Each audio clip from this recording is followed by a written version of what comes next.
Assalamualaikum warahmatullahi wabarakatuh. Waalaikumsalam warahmatullahi wabarakatuh.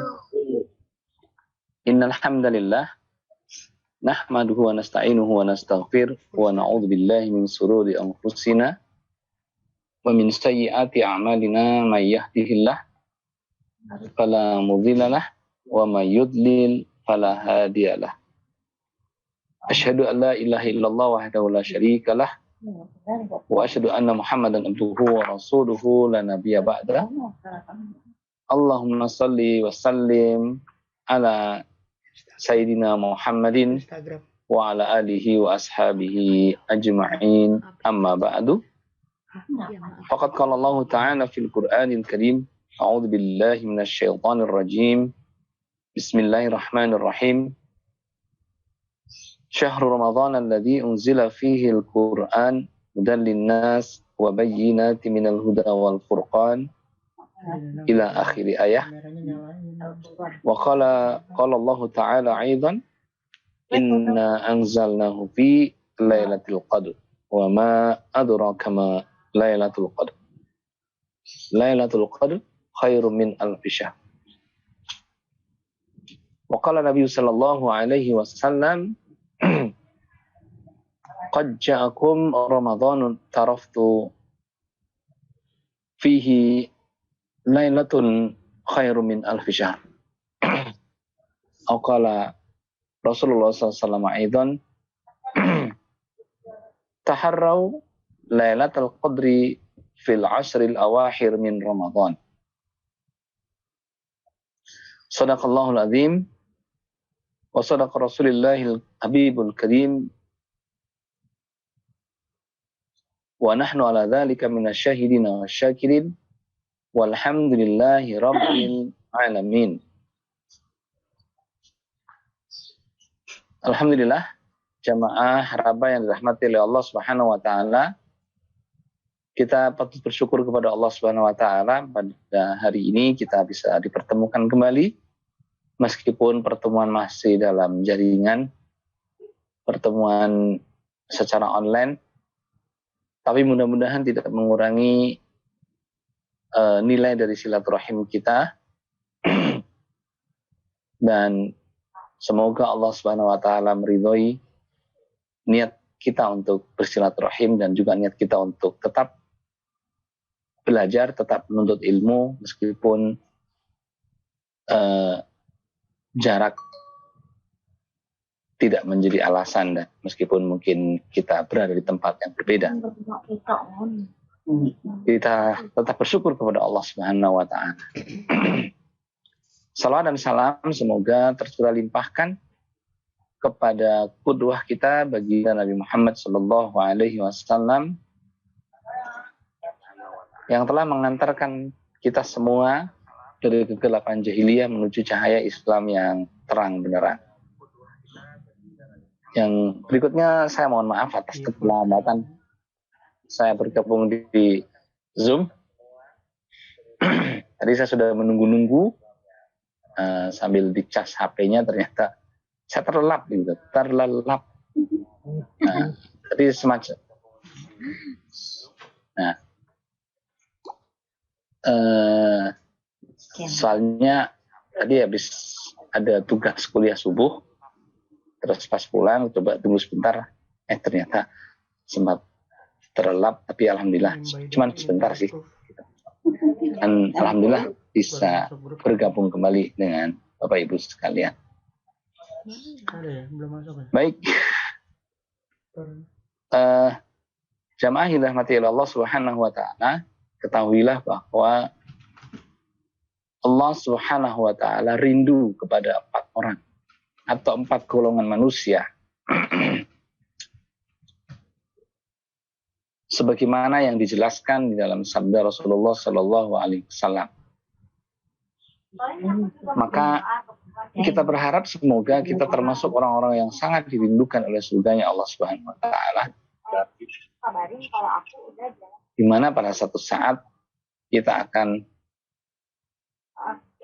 masuk ke dalam surganya Allah Subhanahu wa taala, insyaallah. Insyaallah taala.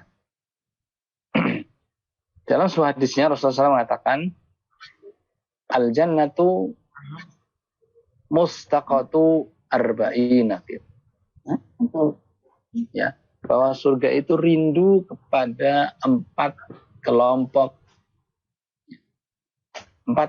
orang manusia. Maka mudah-mudahan ya kita termasuk orang yang dirindukan oleh surganya Allah Subhanahu wa taala.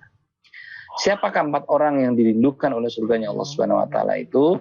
Yang pertama, talil Quran. Pertama adalah orang yang senantiasa membaca Al-Quran. Alhamdulillah ya, setiap hari dari Senin kecuali hari Jumat kita libur. Oke. Selamat mati ya suaranya ya. Iya Ustadz. Jadi kita ya setiap hari kita alhamdulillah selalu membaca Al-Quran setidaknya. Ustadz termute ya Ustadz ya. Mati Pak Ustadz Furqan suaranya. Halo, Pak Furqan. Ustadz Furqan. Iya Pak, sedang dihubungi dulu Ustadz Furqannya. Oh iya. Oh iya ya. Kata di mute nggak kedengar ngomong. Ya ini 2 kali termute, kenapa ya? Oh. Wah, tadi sempat termute terus ini. Oke. Apa jaringan ya? Sekarang gimana? Sudah termute? Sudah? Udah. Udah. Dengar Ustaz. Oke, baik. Siap ya, kita lanjut. Baik, jadi yang pertama adalah talil Quran. Orang yang dirindukan oleh surganya Allah adalah orang yang senantiasa membaca Al-Quran. Itu yang pertama. Kemudian yang kedua, apa artinya? Bahwa ya tentu apa yang kita lakukan ini tidak sia-sia. Bukan semata-mata kita belajar ngaji, misalnya beberapa ayat kita membaca Al-Quran. Selain memang akan dikoreksi, maka itu bisa saja menjadi penyebab kita akan masuk ke dalam surganya Allah Subhanahu wa taala. Lantaran kita mengikhlaskan diri kita, merelakan diri kita untuk belajar ya, untuk belajar Al-Qur'an. Nah, kemudian yang kedua, orang yang dirindukan oleh surganya Allah Subhanahu wa taala adalah wahafizil lisan. Orang yang bisa menjaga lisannya. Tidak menyakiti temannya, tidak menyakiti saudaranya, tidak ngomongin orang, tidak berkata-kata yang tidak baik, ya, mengumpat dan seterusnya. Menghindari hal-hal semacam itu. Lisan kita hanya untuk mengucapkan hal-hal yang terbaik, untuk zikir kepada Allah, untuk berucap dengan ucapan-ucapan yang baik. Ya. Jadi untuk mengucapkan salam, ya, yang mengandung keselamatan, ya, yang menebarkan salam kepada orang lain, bukan menebarkan kebencian kepada orang lain. Maka orang-orang yang memiliki lidah seperti ini, yang terjaga semacam ini juga akan dirindukan oleh surganya Allah Subhanahu wa taala. Makanya pantas sebuah ungkapan yang mengatakan salamatul insan fi hifdzil lisan. Ya, keselamatan seseorang manusia tergantung bagaimana dia bisa menjaga lidahnya. Selama dia bisa menjaga lidahnya, insya Allah itu dia akan selamat. Bahkan orang yang tidak bisa menjaga lisannya ini justru akan membahayakan juga bagi dirinya sendiri. Maka lidah itu tak bertulang. Lidah itu lebih tajam dari tajamnya pedang. Oleh karena itu kita perlu menghindarkan, kita perlu berdoa dan mohon ampun kepada Allah ketika kita sudah terlanjur mungkin berkata-kata yang tidak mengenakan dan bisa menyinggung perasaan orang lain. Oleh karena itu jagalah lisan kita, jagalah lidah kita dari menggunjing, dari ngomong. Kalau kita menggunjing itu kata Allah, ayuhibbu ayyakula lahma ahihi maitu fakarihtumu. Ya. Apakah kamu suka memakan daging? Apakah seseorang itu suka memakan daging saudaranya? Sementara pasti kamu akan merasa jijik. Maka sebenarnya kalau kita berusaha dengan mengatakan atau dengan meyakini, menyadari bahwa ketika kita sedang ngomongin orang, berarti kita sedang makan dagingnya, maka pasti kita tidak akan melakukannya. Karena makan daging saudaranya itu pasti jijik. Pasti kita tidak akan suka melakukan itu. Nah, mungkin perlu kita terapkan dalam diri kita ketika kita ngomongin orang, berarti kita sedang makan daging saudara sendiri. Ya, memakan daging manusia sesama manusia itu kan kanibal ya. Itu tidak mungkin kita lakukan. Maka perhatikanlah dengan semacam ini insya Allah. Dan yang ketiga, orang yang dirindukan oleh surganya Allah Subhanahu wa taala adalah wa mut'imu ji'an, orang yang memberi makan kepada orang yang lapar. Jamaah sekalian, kita doakan ya para donatur, mereka ya para dermawan, para muhsinin yang selalu menyumbang atau mendonasikan bantuannya untuk kita, untuk teman-teman jemaah Raba yang mengalami kesulitan akibat pandemi, dengan bantuan pangan, ya, dengan kemudian juga bantuan yang lainnya. Mudah-mudahan ini akan menjadi asbab para donatur kita juga masuk ke dalam surganya Allah Subhanahu wa taala. Dan dimudahkan semua urusannya, urusan-urusan di dunianya. Nah, sama ya dengan kita sendiri juga seperti itu. Ketika kita juga memberi makan kepada saudara kita atau memberi makanan kepada yang lapar, ya, insya Allah ya, kita termasuk orang-orang yang dirindukan oleh surganya Allah Subhanahu wa taala. Aqsus salam wa mut'imut ta'am wa sallu fil laili wan nasu niyam adkhulul jannata bisalam. Ini hadisnya mengatakan begitu. Tebar luaskanlah salam, berikanlah makanan, dan sholatlah di waktu malam, di mana ketika orang lain sedang tidur lelap, orang yang sedang tidur nyenyak, tapi orang itu melakukan sholat, adkhulul jannati bisalam, niscaya akan masuk surga dengan selamat, insya Allah. Mudah-mudahan kita semua bisa memasuki surganya Allah Subhanahu wa taala nanti. Yang ketiga, yang keempat, orang yang dirindukan oleh surganya Allah Subhanahu wa taala adalah orang yang berpuasa di bulan Ramadan. Wa saumu fi syahri Ramadan.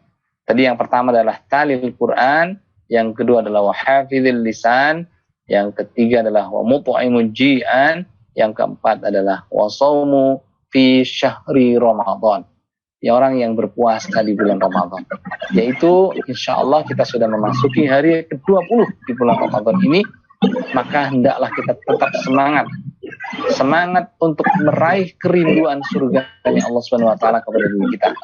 Semangat untuk kita bisa bertemu dengan Allah Subhanahu wa taala karena kita membawa pahala puasa.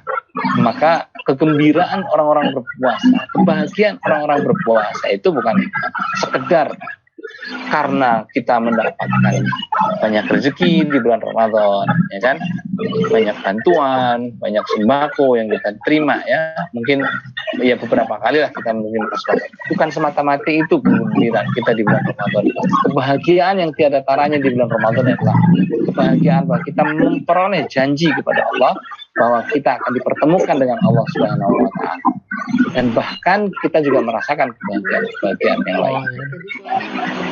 Nah, salah satu yang sangat kita harapkan dan harus diharapkan oleh kita semua adalah bahwa di malam-malam ke-21 sampai menjelang akhir Ramadan atau di 10 hari terakhir di bulan Ramadan, kita akan berjumpa dengan Lailatul Qadar.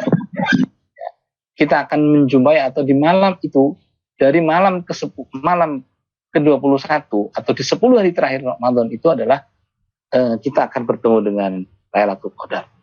Yang pertama, pertanyaannya, apakah Lailatul Qadar itu?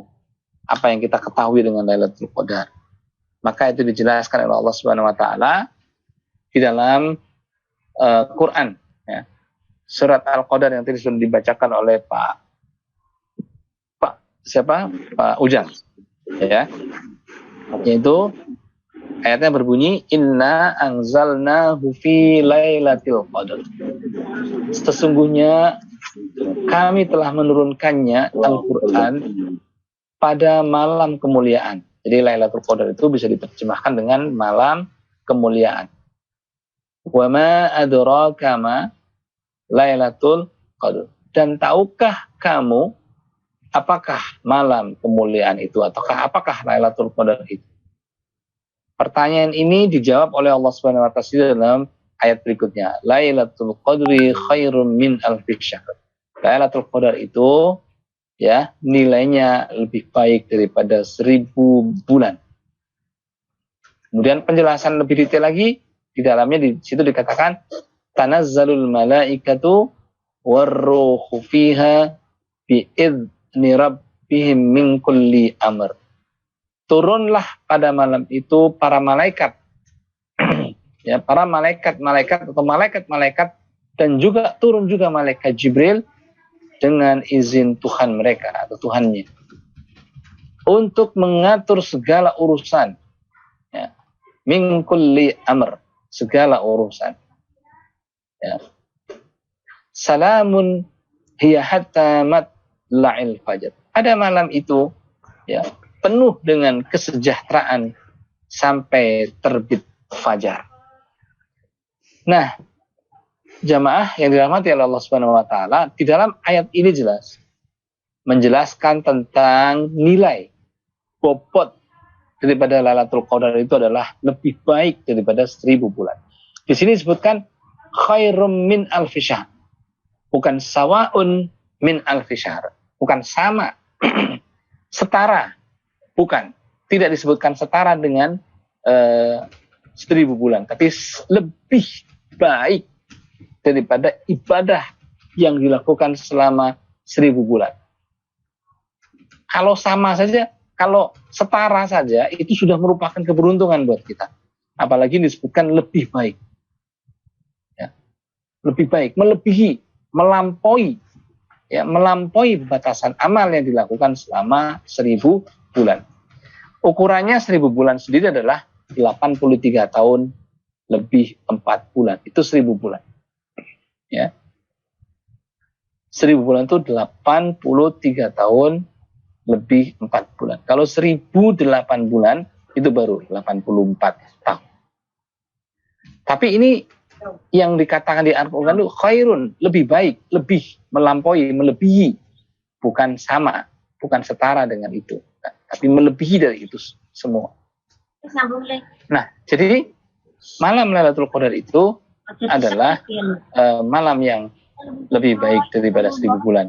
Dan dijelaskan bahwa pada malam itu malaikat turun ke muka bumi ini, bahkan termasuk malaikat Jibril. Ya, penduduk langit itu turun, termasuk malaikat Jibril, untuk mengatur urusan kita. Apa yang menjadi keperluan kita, apa yang menjadi masalah kita. Dan hal itulah yang menerbitkan kesejahteraan yang luar biasa. Apalagi kita ketik pas pencuma dengan pada malam itu, maka akan penuh dengan kesejahteraan pada malam itu sampai terbit fajar. Hatta matla'il fajar. Matla'il fajar. Nah, itu kira-kira satu apa penjelasan tentang Lailatul Qadar. Lalu kapan turunnya Lailatul Qadar? Tidak ada yang bisa memastikan persis hari ini turunnya, tidak. Ya, tapi Rasulullah memberikan penjelasan tentang kapan turunnya Lailatul Qadar itu di setiap malam, di setiap bulan Ramadan.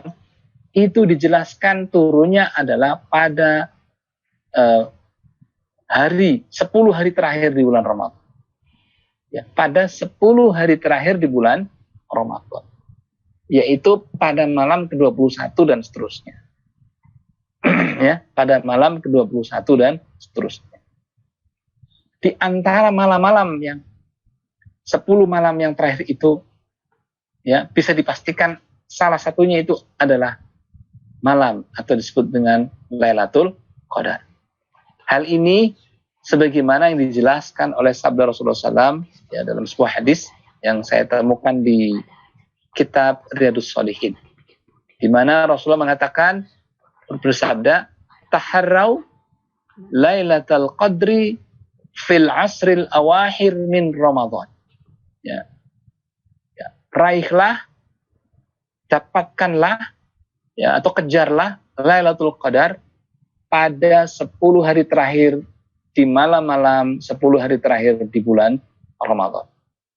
Artinya adalah bahwa dengan penjelasan hadis ini, maka dari 10 hari yang terakhir salah satunya, entah itu tanggal 21 atau tanggal sekian, ya, maka bisa jadi salah satunya adalah masuk ke dalam Lailatul Qadar. Nah, kemudian Rasulullah memberikan penjelasan lagi tentang kapan Lailatul Qadar itu turun. Kemudian dalam hadisnya di situ sebab dijelaskan, ya, bahwa Lailatul Qadar itu sangat mungkin, ya, akan turun pada malam-malam ganjil di 10 hari terakhir. Nah, kemudian ini juga dijelaskan dalam sebuah hadisnya. Situ saya katakan taharrau Lailatul Qadri fil witri fil asril awakhir min Ramadan. Ya, raihlah Lailatul Qadar itu di malam-malam ganjil pada 10 hari terakhir di bulan Ramadan. Artinya malam-malam ganjil itu adalah malam ke-21, ke-23, ke-25, 27, 29. Maka di antara 5 malam itu, maka salah satunya bisa jadi itu adalah kita bertemu dengan Lailatul Qadar. Dengan Lailatul Qadar, insya Allah. Nah, kemudian bagaimana agar kita bisa menemukan atau bisa menjumpai Lailatul Qadar secara utuh? Ya, kalau berdasarkan hadis atau berdasarkan yang disunahkan oleh Rasulullah SAW adalah kita hendaknya beriktikaf, ya, beriktikaf di masjid bagi yang laki-laki tentunya. Bagi yang perempuan pun boleh, ya. Bahkan Rasulullah sampai membangunkan keluarganya, semuanya dibangunkan, ya. Karena Rasulullah sallallahu alaihi wasallam fil asril awakhir min Ramadan, ya, bahwasanya Rasulullah sallallahu alaihi wasallam pada 10 hari terakhir di bulan Ramadan ahyal lail, membangunkan keluarganya. Ahyal lail itu menghidupkan malam. Jadi mulai malam nanti kita kurangi tidur kita, banyak begadang, tapi bukan untuk yang lain-lain. Kalau begadang untuk yang lain biasanya kuat, ya, untuk gaple, untuk catur, ya, di tempat lain, insya Allah bukan di sini. Ya, itu sanggup bertahan. Maka sanggupkah kita, ya, untuk menghidupkan malam dengan membaca zikir, dengan memperbanyak tilawah Quran, kemudian berzikir pada Allah, ya, mendekatkan diri kepada Allah, kemudian memperbanyak sholat malam juga, gitu, ya. Apakah kita sanggup atau tidak? Ini tentu bagi mereka yang betul-betul memiliki jiddiyah yang kuat untuk bisa meraih Lailatul Qadar, tentu akan melakukannya dengan semaksimal mungkin. Maka salah satunya adalah dengan menghidupkan malam. Sekurang-kurangnya, ya, kita menghidupkan malam di masjid. Membangunkan, wa aiqadha ahlahu, membangunkan keluarganya. Dan yang terakhir, Rasulullah mengencangkan ikat pinggang. Ya. Tidak melakukan, ya, menghindari, menjauhi dari melakukan hubungan dengan suami istri, ya. Hubungan suami istri dihindari ketika memang kita akan berniat atau kita sudah berniat, kita sudah mau beriktikaf, maka itu tidak diperbolehkan. Ya, di dalam Al-Baqarah 187, surat Al-Baqarah 187 jelas disebutkan situ. Ya. Ayatnya boleh saya bacakan, ya. Uhilla lakum lailatas siyamir rafathu ila nisaikum. Ya, dihalalkan pada malam-malam bulan Ramadan, ya, istri-istrimu untuk menjadi kamu menggaulinya.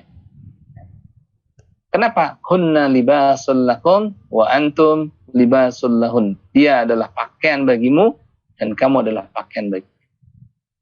Alimallahu annakum kuntum takhtanuna anfusakum. Fataba alaikum wa afa ankum. Allah mengetahui, maka sesungguhnya Allah mengetahui bahwa kamu tidak akan kuat untuk tidak atau untuk menjauhi atau untuk tidak berhubungan suami istri. Sehingga Allah menerima taubatmu dan Allah memaafkanmu. Fal'ana bashiruhunna wabtaghu ma kataballahu lakum. Maka pergaulilah istrimu itu dan carilah karunia Allah di tempat yang diperintahkan kepadamu. Nah, ini ayat ini menyebutkan ini diperbolehkan, bahkan diperintahkan di malam hari di bulan Ramadan. Bukan di siang hari. Kalau di siang hari tidak boleh. Ya. Kemudian ayat ini dilanjutkan dengan kalimat wa kulu washrabu hatta yatabayyana lakumul khaytul abyadu minal khaytil aswadi minal fajr. Maka makan dan minumlah sampai jelas antara perbedaan benang hitam dan benang putih, atau benang putih dan benang hitam, yang itu mengisyaratkan bahwa itu sudah memasuki waktu fajar. Sampai waktu fajar, maka kita harus berhenti untuk makan dan minum, dan termasuk tadi ya berhubungan suami istri di waktu malam. Kemudian thumma atimmu siyamu illa lail. Maka sempurnakanlah puasamu sampai memasuki waktu malam yang ditandai dengan azan maghrib. Ya. Maka diperintahkan kita untuk menyempurnakan ibadah puasa kita betul-betul sampai malam. Setelah insya, ya, kemudian subuh kita sudah tidak makan, tidak minum, ya. Kemudian sampai memasuki malam, dan kemudian kita baru boleh iftar. Nah, itu artinya penjelasannya bahwa sebenarnya malam hari di bulan Ramadan itu boleh, ya. Ya, suami istri boleh. Tetapi terkhusus, ya, ini ada pengkhususan di 10 hari terakhir ketika kita beriktikaf, maka di situ sudah tidak boleh. Ya. Di ayat selanjutnya, masih di ayat yang sama, karena ayat ini cukup lumayan panjang. Di situ dikatakan wala tubashiruhunna wa antum aakifuna fil masajid. Maka janganlah engkau menggaulinya atau menggauli istri, ya, apabila, ya, sedang kamu, ya, sudah menetapkan diri, ya, beriktikaf di masjid. Maka disitulah kita tidak diperbolehkan untuk berhubungan suami. Tilka hududullah. Maka itulah penjelasan atau petunjuk dari Allah. Wala taqrabuha. Maka janganlah engkau mendekatinya. Jadi kalau nanti malam kita sudah berniat iktikaf yang memang ingin menjumpai Lailatul Qadar, maka ya harus meninggalkan itu. Ya. Fokus kepada ibadah dalam 10 hari ke depan. Ya.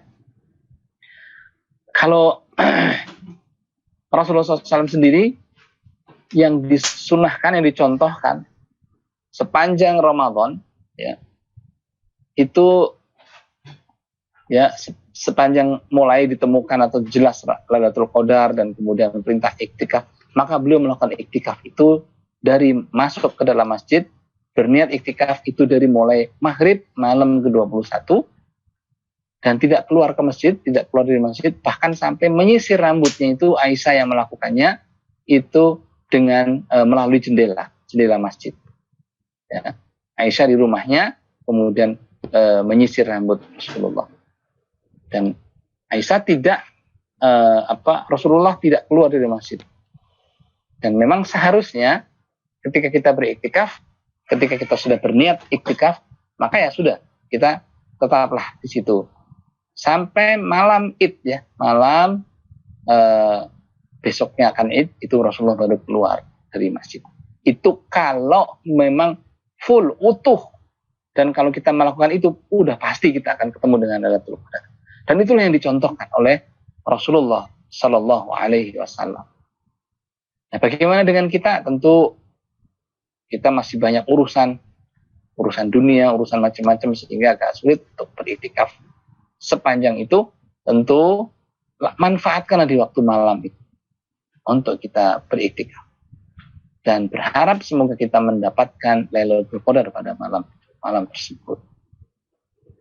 Nah, oleh karena itu, kalau bagi mereka yang berniat dan tidak keluar masjid sampai berakhir Ramadan, maka cukup sekali niatnya. Ya, niatnya, kalau orang berniat itu kan ada beberapa pendapat, ada yang pendapatnya dilafazkan, ada yang tidak. Kalau yang dilafazkan ya berarti nawaitu i'tikafa fi hadzal masjid lillahi ta'ala. Ya. Nawaitu i'tikafa fi hadzal masjid lillahi ta'ala. Saya berniat untuk beriktikaf di masjid ini, ya, lillahi ta'ala, hanya karena Allah ta'ala. Nah, maka insya Allah ya, ini berniat untuk melakukan iktikaf. Nah, kemudian setidak-tidaknya kalau tidak bisa kita beriktikaf seperti itu, ya kita menghidupkan malam. Dan usahakan itu dilakukan di masjid. Ya. Dengan setiap kali kita akan masuk ke masjid setiap malam itu kita perbarui niat lagi. Ya, bahwa saya berniat untuk iktikaf di masjid. Kalau siangnya keluar, kemudian ada urusan kemana, kerja, ya, ada yang jualan, ya, ada yang mijit, ada yang macam-macam, ya. Kemudian malamnya akan iktikaf lagi, ya niat lagi, gitu aja. Ya, kalau memang seperti itu, ya berarti setiap kali kita masuk ke masjid untuk iktikaf, kita berniat lagi, itu aja. Nah, insya Allah, ya kita berharap mudah-mudahan kita akan bertemu dengan Lailatul Qadar, malam yang sangat mulia itu, malam yang nilainya lebih baik daripada 1000 bulan. Nah,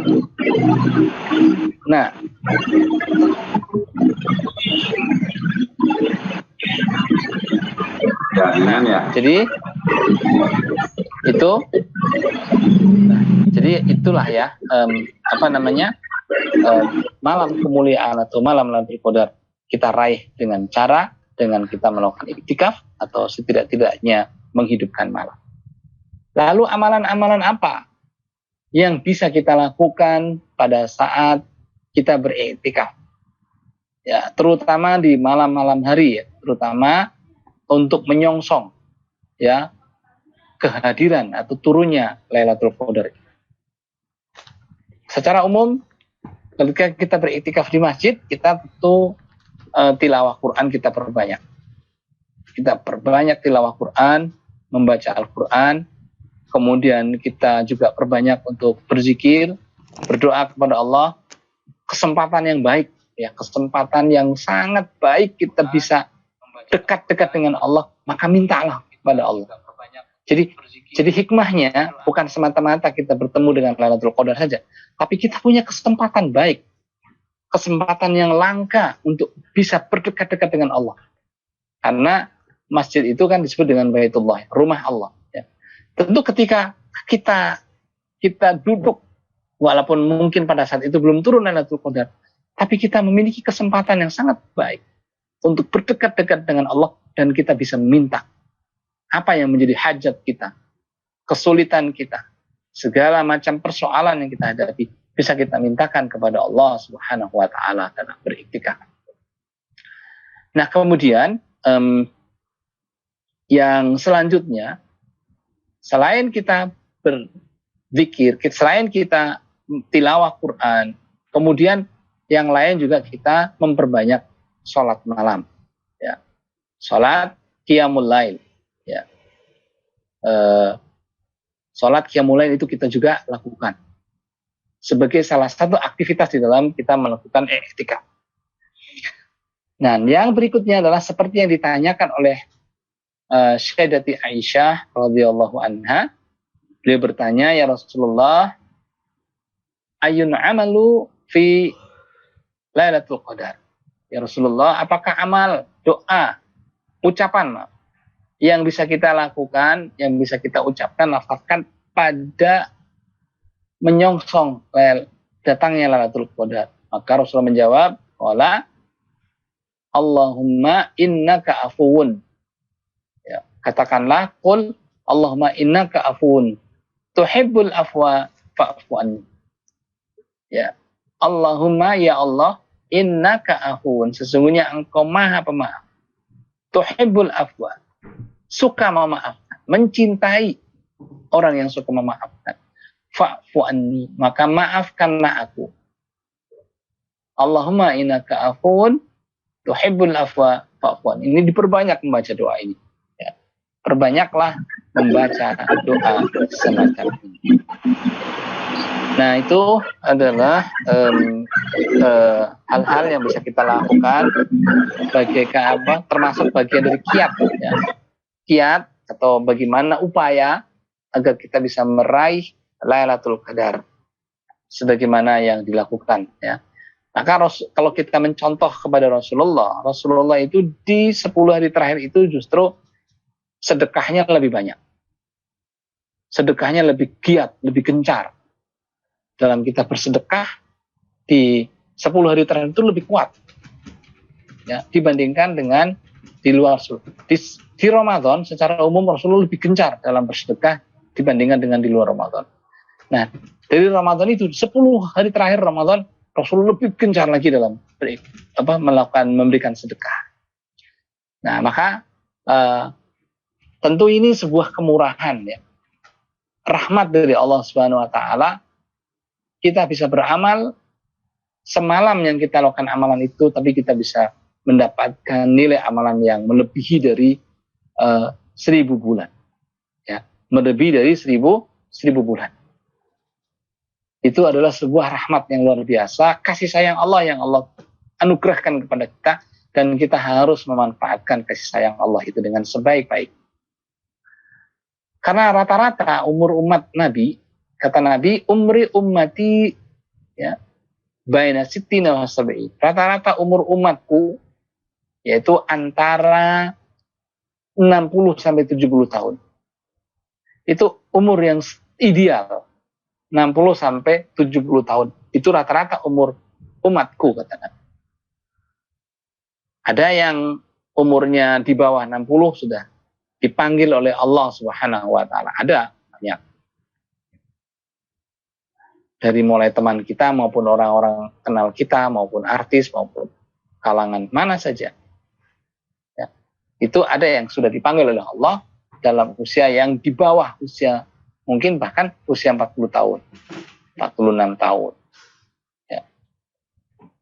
Itu, tapi rata-rata itu 60 sampai 70 tahun. Ada nggak yang di atas itu? Ada, tapi itu juga tidak banyak. Tidak sebanyak yang 60 sampai 70 tahun.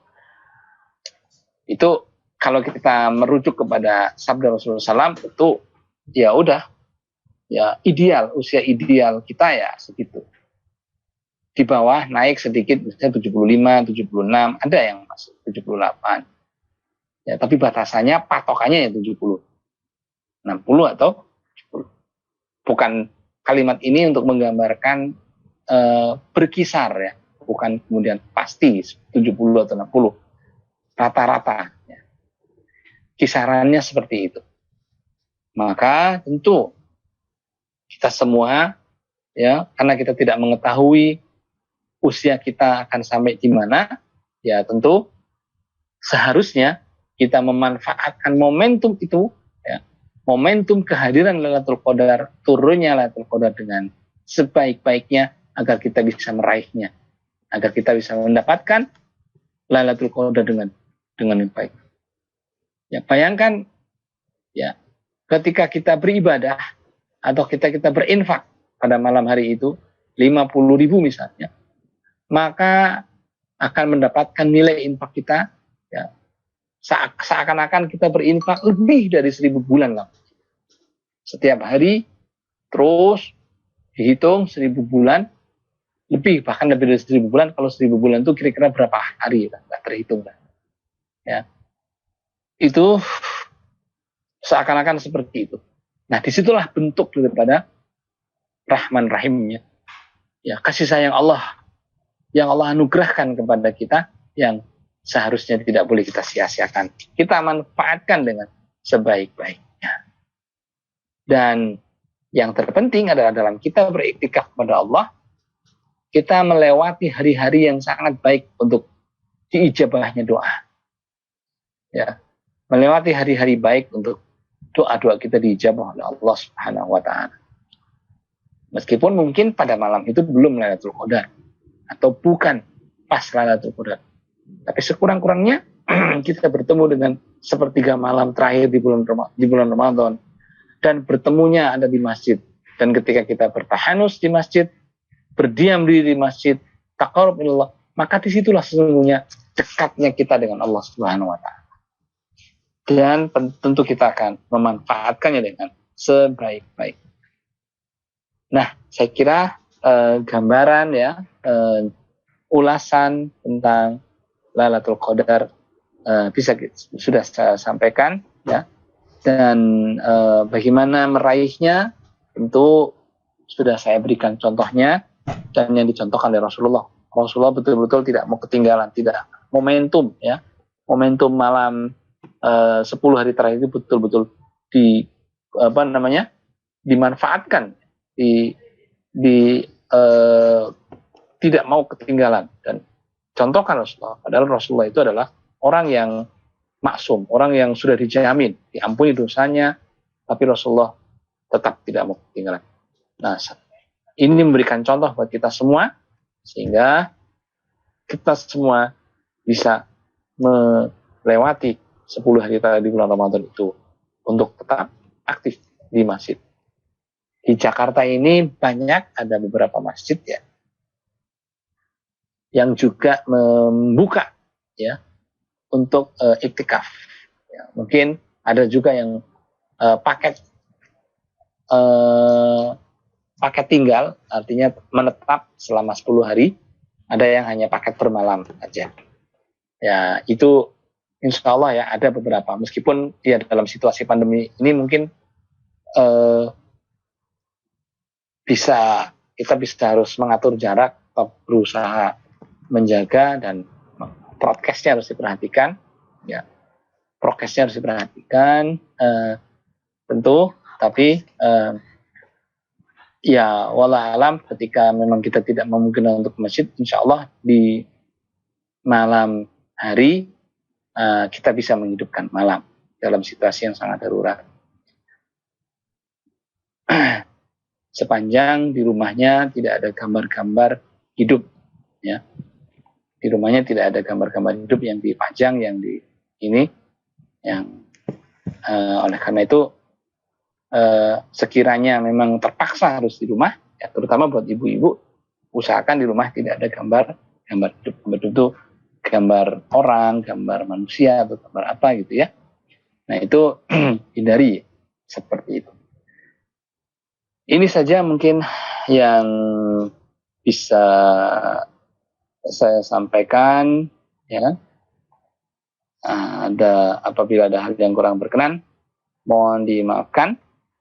Dan insya Allah ya ini sudah hampir ya, sudah lebih dari 45 menit kalau hitungan jadwal saya, atau kurang lebih 45 menit ya sudah ya.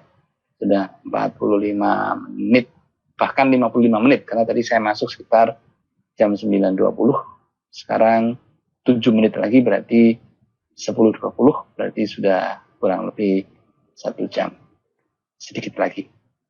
Baik, begitu saja. Kalau misalnya nanti ada waktu untuk berdiskusi, kalau tidak ada juga tidak apa-apa. Demikian yang bisa saya sampaikan. Ya, mohon maaf apabila ada hal-hal yang kurang berkenan. Apabila benar, maka itu bersumber dari Allah Subhanahu wa taala, dan apabila salah, maka itu adalah kedhaifan. Ini adalah bersumber dari al-fakir, yang mungkin tidak terlepas dari kekeliruan, kehilafan, dan kesalahan. Oleh karena itu mohon dimaafkan dengan penuh keikhlasan insyaallah. Demikian, hadanallahu wa iyyakum. Wabillahi taufiq wal hidayah. Wassalamualaikum warahmatullahi wabarakatuh. Waalaikumsalam warahmatullahi wabarakatuh.